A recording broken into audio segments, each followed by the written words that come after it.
Breaking news. Tinubu bows to public pressure over 8,000 naira palliative initiative. Hello, my wonderful people.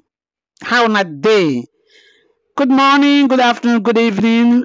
Depend where you dey as you dey see this video. I don't carry another update come. If this is your first time coming across my channel, please kindly subscribe, like, and share my videos. God bless you as you do that. Following the heavy criticism and condemnation over Mr. Tinubu's palliative plans, the president on Tuesday said his administration will review its earlier planned monthly cash petrol subsidy palliative of 8,000 naira to 12 million households in Nigeria for 6 months. My people, you know, say Mr. President don't send letter to the Senate requesting the approval of $800 million loan from the World Bank. He said this money now, if he borrow this money from World Bank, say he go use them help some Nigerians, not everybody. He said the less privileged. He says since we remove this fuel subsidy, say they feel for Nigerians, say many people they find things difficult in this our Niger. Say if you collect this money, you go they pay 8,000 naira every month. Say you go pay this money for 6 months for 12 million household in Nigeria. Say this one said go help them small. But people no come buy the idea. They call Mr. President, they tell him say this money where you want borrow now. Why can't you use it to repair our refinery? Say if fuel come down, say this kind of way with the face, we no go face some. Say there are other things where you go use this money to work to help many Nigerians. Some people come they even they ask them, are you sure this money where you won't borrow? Not to use it to replace all the money we spent during election. But you get people where they praise Mr. President because this one shows say Mr. President has listening ear. They say if this one na during boo-boo regime, say you no go even hear anybody. If you like, make they cry. If you like, make blood they come out from your eyes. Say Mr. Boo-boo no go hear you. Say but this one, it be like say it go listen when we complain. But make you listen well. Oh. Never say if you listen now, you no go take our advice, do anything. So I want you to watch this video, make you hear from this man as he come dey tell Mr. President, though you dey listen, but he come dey advise am say make you listen wisely. Because this fuel subsidy wey you remove, say if you dey listen or dey seek advice from wise people, say e get as e go do am. Say Nigeria no go face this kind of situation wey we dey face now. Because as e dey now, everywhere they red. Everywhere they hot. My people, watch this video. Again in the nation's capital, where President Bola Tinubu has now directed that the 8,000 naira conditional cash transfer envisaged to bring succor to vulnerable households be reviewed immediately in deference to the views expressed by Nigerians against it. The president also directed that the whole gamut of palliative package of government will now be unveiled to Nigerians.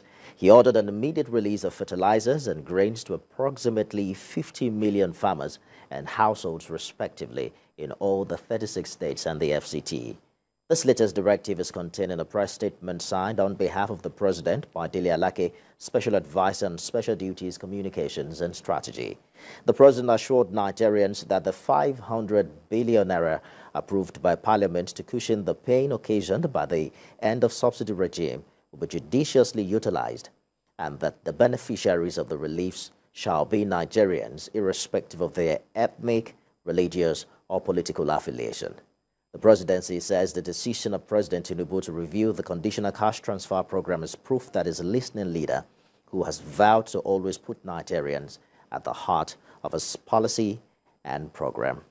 Have joining me now senior economist with SPM Professionals, Paul Alaje, for more on this development. Mr. Alaje, let's begin with what it means to have a U-turn from the government on a policy like this.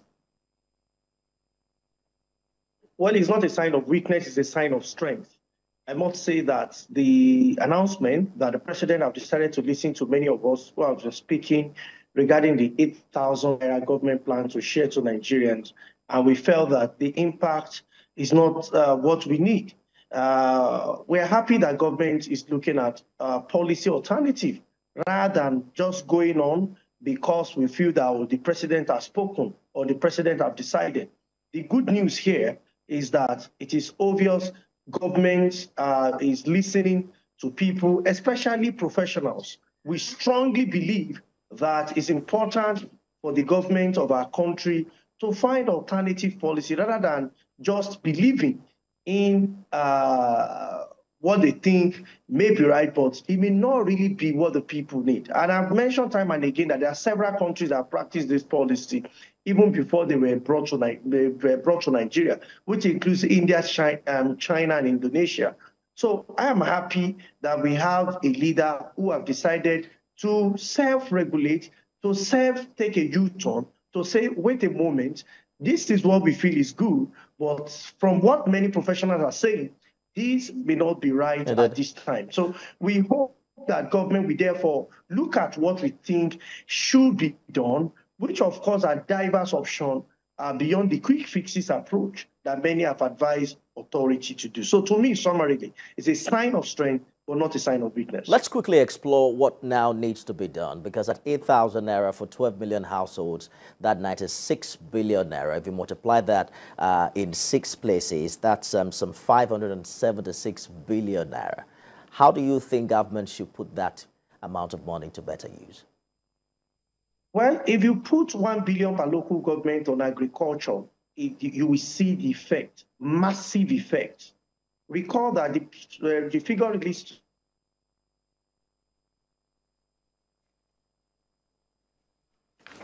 probably we'll get back to David 0.79%. Many of us are even criticizing the MBS. Okay. So try and look at their methodology.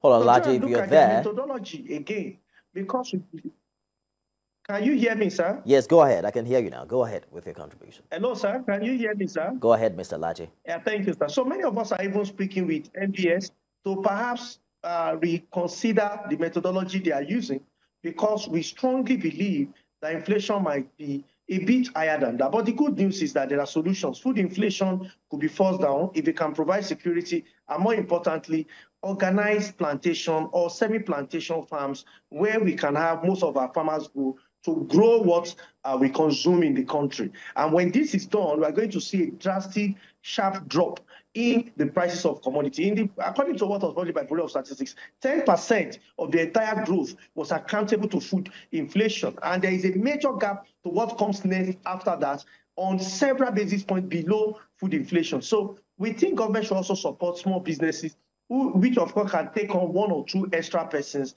as labor. What government is doing is, one, you are reducing unemployment or those that are underemployed on one, and on the other hand, you're also helping to reduce poverty, which is what government is trying to alleviate. 2, 3, we also believe that people that are earning below 60 or 70,000 naira salaries or income should be exempted completely from all taxes because of the impact of subsidy in their lives. We believe that government should also do a major review on people's taxation because of their disposable income today. So we believe that government, if all of this is done, is going to have tremendous positive impact in their lives, in our lives as Nigerians today. Quickly, we understand that the source of this fund was from the $800 million loan from the World Bank to fund the 2023 budget deficit. What are the technicalities with changing the direction with which this fund is to be disbursed? Well, World Bank is made to help the public, especially the Nigerian public among countries in the world. It is not for us to help the World Bank. If our population feels that, having done critical research and review, the policy of World Bank is not favorable to us, then we are at liberty to present an alternative to World Bank. And this is what this leader have decided to do. Unlike the previous leader who feel, well, this is what World Bank said we should do. As against several information and sharing of ideas from professionals and economists, the administration continue to take that decision. I must quickly mention this. The same World Bank on the 27th June 2023 have said President Tinubu should look into providing palliatives, should providing measures, non-cash transfer measures to the people. If it does not, 7.1 million people will become poor. Additionally, between June 1st to December 31st. So World Bank is speaking on one hand, also speaking on the other hand. I believe the decision lies with the head of the country, President Tinubu, to look at what option is best in this circumstance and what will he do in terms of decision that will make his name to remain on the sound of time. To me, I think taking a U-turn means this is a leader that is willing to listen. This is a leader that is taking positive criticisms as a way for growth and development, and truly that there are people who love the country and is willing to listen to see how Nigeria can be better for it. All right, so all eyes on the palliative package of the federal government, which the president now says should be unveiled to Nigerians. We'll see how all of this will play out in the coming days. Senior economist with SPM professional Paul Alaje, thank you for talking to us on the news tonight.